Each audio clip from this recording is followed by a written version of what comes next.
നാളെ നമ്മൾ ഉണ്ടാവോ അറിയില്ല. ലാ യസ്തഗ്ഫിറൂന സഅതൻ വലാ യസ്തഖ്ദിമൂൻ. മരണം കണക്കാക്കിയാൽ പിന്നെ ഒരു സെക്കൻഡ് പിന്തൂല. ബൈക്കിലൂടെ പോകുന്ന ബൈക്ക് യാത്രക്കാരൻ്റെ തലയിലേക്ക് റോഡിൻ്റെ സൈഡിൽ നിന്നുള്ള പ്ലാവിൽ നിന്നുള്ള പഴുത്ത ചക്ക വീഴുന്നു, അയാൾ മരണപ്പെടുന്നു. അള്ളാൻ്റെ കണക്ക് നോക്കൂ, കൃത്യത നോക്കൂ. എല്ലാവരും ഇവിടുന്ന് മരണപ്പെട്ടു പോകും. ഖബർസ്ഥാനിലേക്ക് പോയി നോക്കിയാൽ പ്രായമുള്ള ഉമ്മാമയുടെ ഖബറുണ്ട്, 10 വയസ്സിൽ മരിച്ചുപോയ കൊച്ചുമോൻ്റെ ഖബറുണ്ട്, LKG പ്രായത്തിൽ മരണപ്പെട്ടു പോയ 5 വയസ്സുള്ള കുഞ്ഞുമോനുണ്ട്, 36 വയസ്സുള്ള ചെറുപ്പക്കാരിയുണ്ടല്ലോ. ഏത് പ്രായത്തിലും മരിക്കാം. ഈ മരണപ്പെടുന്ന സമയത്ത് നിന്റെ 3 സ്മാർട്ട് ഫോണുകൾ കൊണ്ടുപോകാൻ കഫം മുടക്ക് പോക്കറ്റില്ല, ഖബറിൽ അലമാരകളില്ല, ഒന്നും സംവിധാനങ്ങളില്ല. അന്ന് നമ്മുടെ കയ്യിൽ ഇബാദത്ത് മാത്രമേ ഉണ്ടാവുകയുള്ളൂ. അടിച്ചു പൊളിക്കാനുള്ളതല്ല നമ്മളെ ജീവിതം.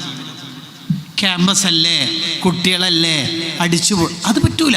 നേരത്തെ പറഞ്ഞത് ഇസ്ലാമിൻ്റെ റൂൾ അനുസരിച്ചിട്ട് കുട്ടികൾക്ക് സ്നേഹം കൊടുക്കാനാ. ലിബറലാവരുത്. എന്തേ നിങ്ങളെ അജയരെ ഷെഫീക്ക് എടുത്തോ, ഓന് മീറ്റിംഗ് 8:30 വരാന്ന് പറഞ്ഞിട്ട് ഓന് ടർഫിൽ പോയിന് മഹലറത്തുൽ ബദരിയക്കാറ്റ് പോയ പോലെ പറയും. ഉമ്മാക്ക് തന്നെ പ്രശ്നമില്ല, ഉപ്പാക്ക് പ്രശ്നമില്ല. ഒരാൾ പരാജയപ്പെടുന്നതിൻ്റെ അടയാളം മുഹമ്മദ് ബിൻ കഅബ് അൽ ഖുറളി തങ്ങൾ പറയുന്നുണ്ട്, പണ്ട് ഗൗരവത്തിൽ കണ്ട കാര്യം ഇപ്പം ലിബറലാവുക, അത് പരാജയപ്പെടുന്നതിൻ്റെ അടയാളമാണ്. ഇശാ മഗ്‌രിബിൻ്റെ ഇടയിൽ കിച്ചണിൽ ഇറങ്ങാൻ തന്നെ പണ്ട് ഉമ്മാമ്മമാർ വിടൂല. എന്തേ?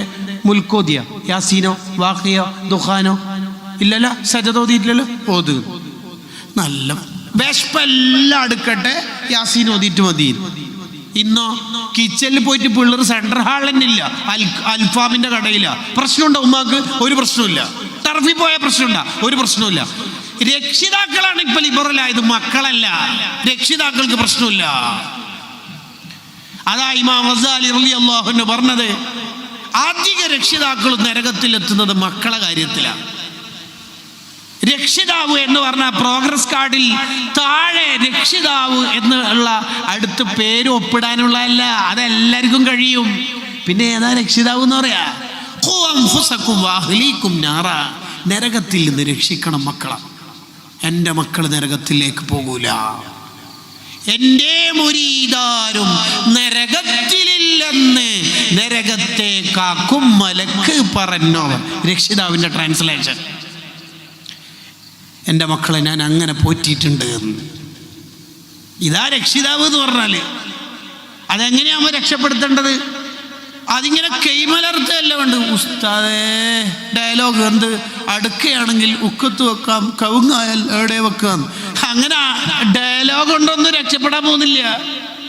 ആ സമയത്ത് നമ്മൾ പൊട്ടിക്കരഞ്ഞ അള്ളാഹിനോട് ദ്വാരക്കണം. ഷെഹ്റാൻ ഇമാം റഹിമുള്ള പറയുന്നുണ്ട്, എൻ്റെ മോനെ അബ്ദുള്ള എന്ന് പറയുന്ന മോന് കിതാബ് ഓതാൻ തീരെ ഇൻട്രസ്റ്റ് ഇല്ല. ലാസ്റ്റ് ഞാൻ അള്ളാഹിൻ്റെ അടുത്ത് പറഞ്ഞു, പാതിരാക്ക് എഴുന്നേറ്റിട്ട് എൻ്റെ മോനെ നീ ഏറ്റെടുക്കണേ. അള്ളാഹ് ഏറ്റെടുത്തു. അതമ്മ ചെയ്യാറുണ്ടോ? ഇന്ന് 5 വക്ത് നിസ്കാരത്തിന് ശേഷവും മക്കൾക്ക് വേണ്ടി ഇതുവായിരുന്നു ഒരു കൈ പൊക്കിയെന്ന് പറഞ്ഞാൽ പലർക്കും ഉണ്ടാവില്ല ആ കൈ പൊക്കാൻ. നമ്മൾ രക്ഷിതാവണ്ടേ? നമ്മൾ മാതൃകാവണ്ടേ?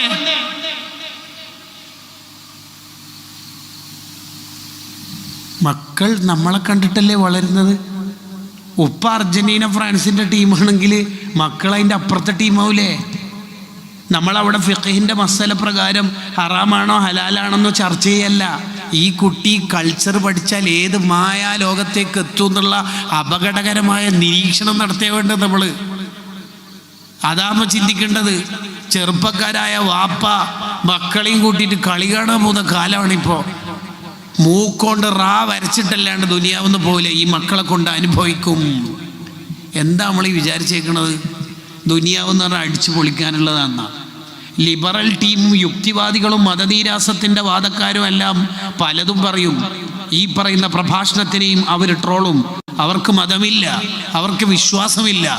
ആ അജണ്ടയിലാണോ മുത്തു മുഅ്മിനീങ്ങൾ ജീവിക്കേണ്ടത്? നമുക്കൊരു ജീവിതമില്ലേ?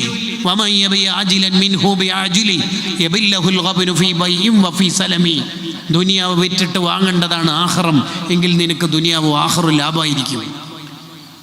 ദുനിയാവ് വാങ്ങിയിട്ട് ആഖിറങ്ങാനും വിറ്റാൽ രണ്ടും നഷ്ടമായിരിക്കും. അടിച്ചു പൊളിക്കാനുള്ളതല്ല സ്വർഗം എന്ന് പറഞ്ഞാൽ എന്താ? ഹുഫത്തിൽ ജന്നത്തു ബിൽ മകാരിഹ്. കുറച്ച് റിസ്ക് ഒക്കെ സഹിച്ചാൽ കിട്ടുന്നതാണ് സ്വർഗം. സയ്യിദുനാ റസൂലുള്ളാഹി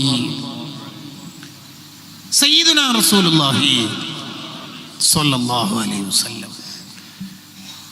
മാതാപിതാക്കൾ നല്ല മാതൃക ആവണം. ഞാൻ വെറുതെ നിങ്ങളോട് ചോദിക്കുകയാണ്, ഉത്തരം പറയേണ്ട. ഉത്തരം പറഞ്ഞാൽ ചിലപ്പോൾ നമ്മൾ തമ്മിൽ തെറ്റാൻ സാധ്യതയുണ്ട്. ചോദ്യം ഇങ്ങനെയാണ്: രക്ഷിതാവായ ഉമ്മ ഉപ്പ നമ്മളെ മക്കൾ കൂടുതലായിട്ട് കാണുന്നത് ഖുർആൻ ഓതുന്നതായിട്ടാണോ ഫോൺ ഉപയോഗിക്കുന്നതായിട്ടാണോ? ഈ കാലത്ത് പിന്നെ അല്ലേ? ഓക്കെ, അത്രയേ ഉള്ളൂ. He will be there. നമ്മൾ എന്താണോ അവൻ അതായി അവിടെ ഉണ്ടാവും. അബൂ യസീദുൽ ബിസ്താമി റളിയല്ലാഹു അൻഹു 10 വയസ്സിന് മുന്നേ തഹജ്ജുദ് നിസ്കാരം തുടങ്ങിയ ആളാണ്. പാതിരാത്രിക്ക് ഉപ്പ എഴുന്നേൽക്കുന്ന കണ്ടിട്ടാണ് ഇത് തുടങ്ങിയത്. സഹ്ൽ ബിൻ അബ്ദുല്ലാഹി തുസ്തരി റളിയല്ലാഹു അൻഹു 10 വയസ്സിന് മുമ്പ് തഹജ്ജുദ് തുടങ്ങിയ ആളാണ്. അമ്മാവൻ കാർണോർ എന്നാണ് ഇവിടെ പറയല്, അമ്മാവൻ അവരെ എഴുന്നേൽക്കുന്ന കണ്ടിട്ട് തുടങ്ങിയതാണ്. നമ്മളെ നാട്ടിലെ അമ്മാവന്മാർ എന്ന് പറഞ്ഞാൽ നേരിട്ട് അഥവാ ഫോണിലൂടെ മാത്രം പറഞ്ഞ് നേരിട്ട് കല്യാണം പറയാത്തതുകൊണ്ട് വരാത്ത മഹാൻ. ആ മഹാനെ കണ്ടിട്ട് മരുമക്കൾ എന്താ പഠിക്കേണ്ടത്? നമ്മളിൽ നിന്ന് മക്കൾ പഠിക്കണം, ഹൈറ് പഠിക്കണം. പഴയ ആൾക്കാരുണ്ടല്ലേ ഈ കുട്ടികളെയും കൂട്ടിയിട്ട് സ്വതക്കാലം കൊടുപ്പിക്കുന്നത്, നാളത്തെ നന്മ പഠിക്കാൻ വേണ്ടിയിട്ടാണ്. അതാ വേണ്ടത്. ഞാൻ എൻ്റെ സംസാരം അവസാനിപ്പിക്കുന്നു. നമ്മുടെ ആയുഷ്കാലം അവസാനിക്കുമ്പോൾ എണ്ണമറ്റ ഹൈറാത്തുകൾ ഉണ്ടാവണം. സുൽത്താനുൽ ഉസ്താദ് അള്ളാഹു ആഫിയത്തുള്ള ദീർഘായുസ് നൽകുമാറാവട്ടെ.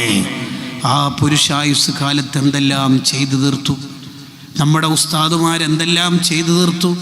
നൂറുൽ ഉലമ എം.എ. ഉസ്താദ് സമയം കളയാതെ ജീവിച്ചു.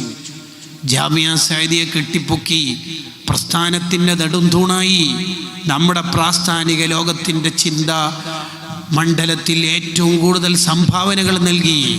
രാജാവായിട്ട് ജാമിയ സഅദിയയുടെ മുറ്റത്ത് കിടക്കുന്നു. മൽഹറിൻ്റെ മുറ്റത്ത് ഖലീൽ തങ്ങൾ, ബദർ സാദാത്ത് ഖലീൽ തങ്ങളുടെ ജ്യേഷ്ഠൻ മഹാനായ ഉമറുൽ ഫാറൂഖ് തങ്ങൾ മൽഹർ എന്ന സ്ഥാപനത്തിൻ്റെ മുറ്റത്ത്, മുഹിമ്മാത്തിൻ്റെ മുറ്റത്ത് അഹ്ദൽ തങ്ങൾ, ത്വാഹിറുൽ അഹ്ദൽ തങ്ങൾ, കൻസുൽ ഉലമ ഉസ്താദ് അൽ മഖറിൻ്റെ മുറ്റത്ത്, ജാമിയ സഅദിയൻ്റെ മുറ്റത്ത് മഹാനായ എം.എ. ഉസ്താദ്, ഇവരുടെ എല്ലാം ലീഡറായ താജുൽ ഉലമ കടക്കുന്നു. അവരവർ ഉണ്ടാക്കിയ പ്രാസ്ഥാനിക ലോകം, വിദ്യാഭ്യാസ സമുച്ചയങ്ങൾ, സ്ഥാപനങ്ങൾ, അതെല്ലാം കണ്ടവർ സന്തോഷിക്കുന്നുണ്ടാകും. വിശുദ്ധ ഖുർആൻ പറഞ്ഞില്ലേ, ഉജൂഹു യൗമഇദിൻ നാഇമ. പരലോകത്ത് ചില മുഖങ്ങൾക്ക് വലിയ വെളിച്ചവും തെളിച്ചവും പ്രകാശമായിരിക്കും. എന്താ കാരണം? ലിസഈഹാ റാളിയ. പണിയെടുക്കേണ്ട കാലത്ത് അവർ പണിയെടുത്തിട്ടുണ്ട്. സംഘടനാ കാലം കഴിഞ്ഞിട്ട്, കൗൺസിൽ കാലം കഴിഞ്ഞിട്ട് ടെൻഷനാവുന്നതിനേക്കാൾ മെച്ചം ഉള്ള സംഘടനാ ഭാരവാഹിത്വത്തിലെ കാലത്ത് നന്മയാർന്ന ജീവിതം നമുക്കുണ്ടാവണം. ആയുഷ്കാലത്ത് ധാരാളം ഇബാദത്തുണ്ടാവണം. ഉമ്മ മരണപ്പെട്ടിട്ട് ഉമ്മാനെ കുറിച്ചുള്ള പ്രസംഗം യൂട്യൂബിൽ കേട്ടിട്ട് കരയുന്നതിന് പകരം ഉമ്മ ഉള്ള കാലത്ത് ഉമ്മാൻ്റെ പൊരുത്തം വാങ്ങാൻ അധ്വാനിക്കണം. മരണത്തിൻ്റെ അന്ന് ലൗലാ അഖർതനി ഇലാ അജലിൻ ഖരീബ്, 2 ദിവസം കൂടി കിട്ടിയിരുന്നെങ്കിൽ എന്ന് ടെൻഷനാവുന്നതിൻ്റെ പകരം ഉള്ള കാലത്ത് അല്ലാഹുക്ക് ഇബാദത്ത് ചെയ്ത് ജീവിക്കണം. പിന്നീട് നന്നാവാമെന്ന ചിന്ത ശരിയല്ല. അങ്ങനെയല്ല നമ്മൾ ജീവിക്കേണ്ടത്. ജീവിതത്തിൽ അത്ര കണ്ടൊന്നും ചിരിക്കാത്ത, നരകം പേടിച്ച് ജീവിച്ച അബ്ദുല്ലാഹ് ഇബ്നു മുബാറക് റളിയല്ലാഹു അൻഹു വഫാത്തിൻ്റെ സമയത്ത് ചിരിക്കുന്നുണ്ട്. ജാമിഉ കറാമത്തിൽ ഔലിയായിൽ കാണാം. ആ ചിരിക്കുന്ന കണ്ടപ്പോൾ ആൾക്കാർ ചോദിച്ചു, എന്താ ചിരിക്കണത്? സൂറത്തു സ്വാഫാത്തിൽ ആയത്തോതി, ലിമിസ്ലി ഹാദാ ഫൽയഅമലിൽ ആമിലൂൻ. പണിയെടുക്കേണ്ട കാലത്ത് പണിയെടുത്താൽ, ചിരിക്കേണ്ട കാലത്ത് ചിരിക്കാം. അല്ലാ, നീ നമുക്ക് തൗഫീഖ് ചെയ്യണേ റഹ്മാനെ. ഞാൻ ഒറ്റൊരാശയം പറഞ്ഞ് അവസാനിപ്പിക്കാം. പിന്നീട് നന്നാവാം എന്ന് ചിന്തിക്കുന്നതിൻ്റെ ഒരു അബദ്ധം പറയാം. മക്കത്ത് ആഷ എന്ന് പേരുള്ള ഒരാളുണ്ടായിരുന്നു. അയാൾ മദീനത്ത് പോയിട്ട് ഇസ്ലാം സ്വീകരിച്ച് നന്നാവണം എന്ന് വിചാരിച്ച് പോകുമ്പോൾ ശത്രുക്കൾ പിടിച്ചു. എന്നിട്ട് അയാളോട് പറഞ്ഞു, എവിടെ പോവാ? ഇസ്ലാം സ്വീകരിക്കുക, നന്നാവണം, കുറേ തെറ്റുകുറ്റങ്ങളിലായിട്ട്.